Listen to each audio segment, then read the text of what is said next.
A high-severity vulnerability in the Apple Shortcuts application could allow attackers to access sensitive information without prompting the user. The issue, tracked as CVE 2024-23204 and impacting both iOS and macOS users, could only be triggered with certain actions, but allows attackers to bypass Apple's framework governing access to sensitive user information and system resources, cybersecurity firm Bitdefender explains. The issue, the company says, is related to the Shortcuts background process and can bypass transparency, consent, and control, TCC, which ensures that applications cannot access certain sensitive information unless the user explicitly grants permissions. Providing hundreds of built-in actions, Apple Shortcuts is an automation app that enables users to streamline tasks on both iOS and macOS, through personalized workflows for file management, education, smart home integration, and more. According to Bitdefender, the vulnerability made it possible for the Shortcuts background process to access some sensitive data even if in a sandbox.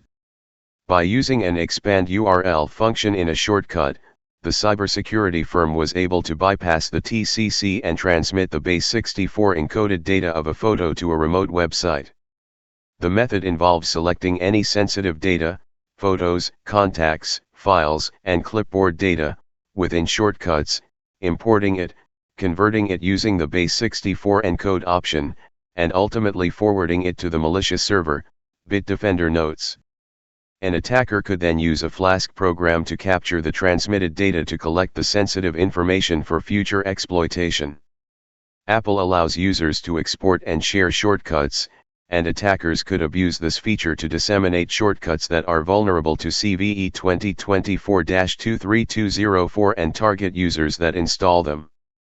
The vulnerability was addressed in January with the release of iOS 17.3 and iPadOS 17.3, and macOS Sonoma 14.3.